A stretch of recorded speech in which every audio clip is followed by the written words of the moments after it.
Title: No War Tomorrow. Author: Wallace West.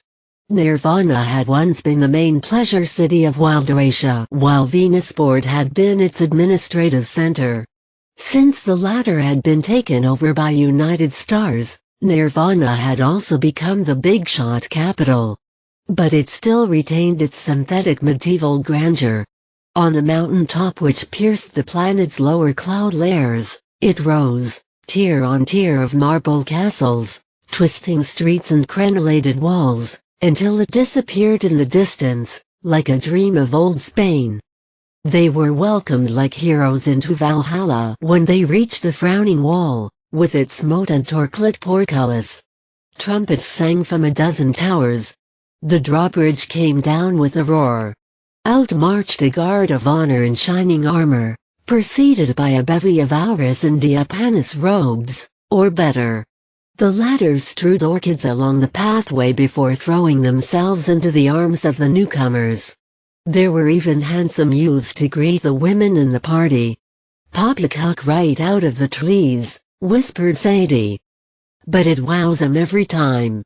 It got me too, the first time I came. Thought I was entering heaven." A dark-eyed beauty in cellophane danced up and presented them with goblets of Tresket. Sadie pretended to drain hers, but slipped most of the heady stuff on the cobblestones. Frank followed her example. The other arrivals, their misgivings forgotten, drank the liquor to the lees. After another flourish of trumpets, a jolly fat man, dressed like the king of Mardi Gras, hurried across the drawbridge, arms outstretched. "Welcome to Waldorratia," he boomed. "Who are the leaders of your party? I have a special welcome for them." The cowboy opened his mouth, but closed it when Frank kicked his shins. There was a long silence. "Splendid! Splendid!" bellowed the fat man at last. "You have no leaders. That's as it should be in Waldorratia, where every man is a king and every woman a queen." As Auras threw garlands around the necks of the newcomers, he continued, "Tonight Nirvana is yours. You are honored guests of the city. Not one penny can you spend. Come, follow me to the city hall. We must check your passports." "A mere formality, of course." "Of course," sneered Sadie in a whisper. After that, this strange glad-hander rambled on, "You must taste the unparalleled joys of Nirvana, the jewel among all the cities of the universe. You may bathe in scented waters. You may dine on the best foods and drink the finest wines. Later you will want to play games of chance or dally with the maiden or youth of your choice." He paused to mop his brow. "And wake up tomorrow with a dark brown taste to find that your friend has stolen your money belt," Sadie crooned in Frank's ear. "Then, ho, for a concentration camp for a long term at hard labor if you dare make a complaint. Come one. Come all." Their host pranced away. The Auras urged the Incas across the drawbridge in his wake. "Do exactly as I do," whispered Sadie after they had progressed for several blocks up a flag-draped boulevard. "We've got to make our getaway. But aren't we?" Despite himself, Frank was a bit carried away by the pomp and circumstance of the martial music and the gaily dressed, cheering throngs which lined the way. "I never had a chance. I do believe, Frank," the girl teased him, "that if you had made your pile when you first came to Waldorratia you'd be a big shot today. Well, you'll have no chance to taste the fleshbots, and I'm the only Auri you're going to have any traffic with tonight. Besides, we wouldn't stand a chance of escaping recognition in the police lineup at City Hall. Now." She hurled herself into the crowd lining the street, sprinted for an alley with the patrolman at her heels. They plunged into darkness just as a burst of gunfire sent splinters flying about their heads. Sadie hurled herself into the crowd, as a patrolman looked up, with gun raised. "That was close," gasped the girl. "The shots certainly have their guard up these days." She seized Frank's hand and raced with him along a narrow way which was slippery with garbage and rank with stenches. "Here we are. Sharp right. Now left. Last time I came through here I had a broken arm. But you should have seen the concentrator who gave it to me. Whoop. This is the place." She dived into a tumble-down liquor store. "Sadie Thompson," she snapped at the blinking proprietor. "We're tailed." The fellow jerked a thumb toward a curtain at the back of the shop. They ducked behind the cloth, plunged down a flight of stairs and landed, plop, in a sewer. Wading against a flood of filth, beating off tarks which squeaked and slavered at them, they advanced blindly. A quarter of a mile upstream they found a door marked by a phosphorescent glow. They dragged themselves through it and into an empty chamber which bore the word, "Baths," on an inner door. After scrubbing some of the sewage off each other and changing to clean overalls, which they found in a locker, Sadie pressed a concealed button and a series of dots and dashes. A door opened in the wall, revealing a corridor hewn out of rock. They went through it until they reached a room occupied by a man with one arm and a hideously disfigured face. "Jack!" cried the girl. "I hoped you'd be on duty. This is Captain Sage. You've heard of him. The shots are tearing the town apart to find us. Can you put us up for the night?" As the one-armed man nodded, she rattled on, "We hear the shots have something better than plutonium." Again the nod. "Know where their labs are located?" Jack picked up a pencil, wrote a sentence and handed her the pad. "Somewhere under the polar sea?" Sadie frowned. "Not much chance of hitting a hideout like that with a V-60. "How far along are they?" "One ship finished and given a trial run," wrote the cripple. "The Underground managed to get 542 on board, but I haven't received any information for weeks." "How about her speed?" Frank put in. "Last report from 542 said she travels at 1 gravity acceleration," was the scribbled reply. "1 g?" The spaceman wanted to laugh but dared not because of that scarred, impassive face. "Why, that's only a little more than 32 feet per second. My patrol ship can hit 10 Gs. "You got me wrong," came the answer. 1 G is only 16.1 feet for the first second, but after that, the speed of the new ship increases steadily at the rate of 32.2 feet per second. "Wow, I see what you mean." Frank did some quick calculation. "She can reach Earth in 3 days or so.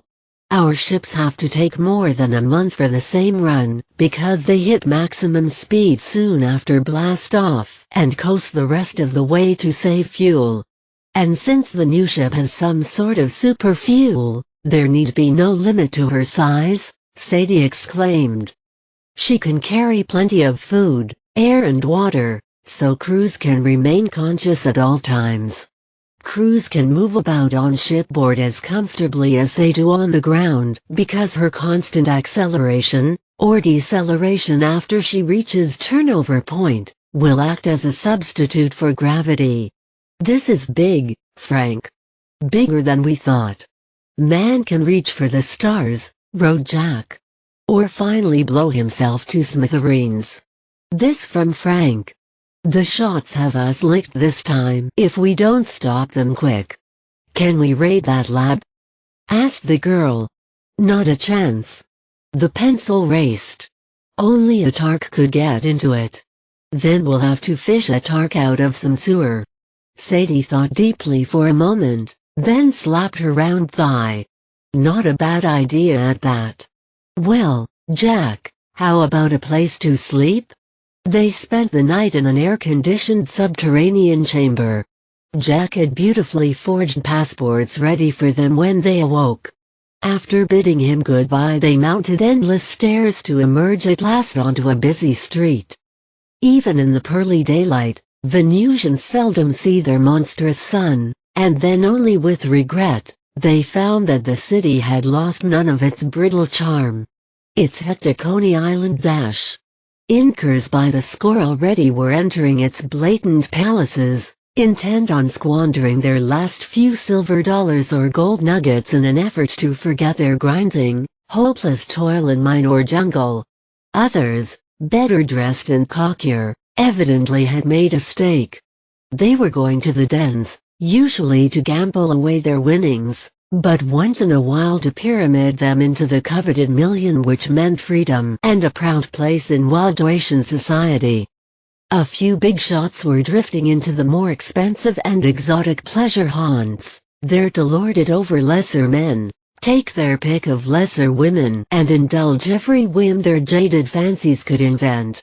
Roaming the streets at random, the interlopers looked from blossoming terraces over breathtaking vistas, smiled at roving mountebanks, and accepted flowers tossed by pretty girls. "The place has a certain charm," Frank said grudgingly. "Think so?" She led him into a street where glittering cafes, one was frankly called the Clip Joint, dope dens, flea theaters, circuses and houses of assignation rubbed elbows like Thevish brothers. Within a few minutes they saw an incore in ragged coveralls stumble out of a gambling salon, place an automatic to his head and blow his brains out. Later a blonde in sequin harness stepped behind her companion and slipped a stiletto between his plump shoulders. In both cases nearby policemen made no move to interfere. Instead, they blew piping whistles which brought street cleaners on the run to clear away the mess. "Charm," snorted Sadie. "Yes, in Nirvana you can do anything you please. Except look crosswise at a big shot, or go broke. Where are you taking me, anyway?" Sage tried to forget the things he had just seen. "To the city hall to look up an old friend of ours. A big shot? I'll say. We made him one of the biggest." "You mean?" He fished back into those hectic days when he first had come to Venus, and when Sadie was the firebrand of the underground. "You mean Mike, the stupid little double-crossing tart who betrayed Venusport to us in exchange for the location of the uranium mother lode?" "The same. He's now commandant of Nirvana. He'll have us shot." "No he won't, not if we make it worth his while. Besides, I still have the safe conduct he gave me to show his gratitude. Look, Sadie my girl." He dragged her down on an iridescent bench beside a fountain of scented rainbows. "Ever since I got back I've been trailing you around like a puppy dog. I don't like it. Are we partners or am I just a stooge? What's up your sleeve?" "I'm simply working on the theory that history repeats itself," she chuckled, rumpling his hair. "Ancestors of the big shots lost the First World War, the Second World War and the Atomic War. Each time they were 100 times better prepared than the decent folks who opposed them. Now, teacher, tell me why they lost." "Because..." he fumbled. "I guess it was because they had no honor. They double-crossed themselves into defeat." "Right. They're Autovars. Throwbacks to the age of tooth and claw. Some of them happen to be geniuses, though. That's one of the reasons why we try not to kill them anymore. We send them here to blow off steam, bust atoms if they can, and possibly see the error of their ways. The reason we dare do that is because they can't see any farther than their own noses. They take the cash and let the credit go, as old Omar put it. A comforting theory," he jeered. "If it's true, why don't we just sit back and take it easy? Because such people have to be whittled down to size occasionally. They serve a useful purpose in society, but they can't be allowed to get out of hand again. You win. But you still haven't told me what you want with Mike." "I'm going to take him in hand," she laughed, and dodged into a crowd of tipsy merrymakers as he reached for her.